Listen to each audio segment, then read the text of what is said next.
Здравейте, приятели на Аспазия! Това е Атанас Атанасов от Бургас, който спечели втората ни голяма награда iPad в нашата томбола 20 години Аспазия, 20 седмици награди. Атанас, разкажете ни малко повече за себе си.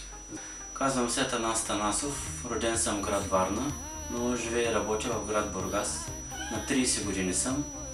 Ноември месец, когато си пазарях продукти от една от големите търговски вериги, забелязах, че на соковете Аспазия има томбола, в която може да се участва. Продуктите на Аспазия ги познавам от 2 години и съм доволен от качеството и си ги купувам редовно. И този път реших така и така пия тези сокове да попълня кодовете в интернет и да участвам за томболата.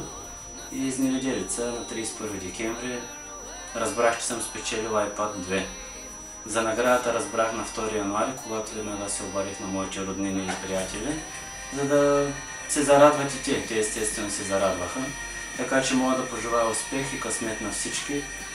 Наградите са реални, така че само трябва да участвате и да имате късмет да ви изтеглят. Късмет на всички участници, винаги може да спечелите още много награди в нашата томбола 20 години Аспазия, 20 седмици награди. Късмет и успех!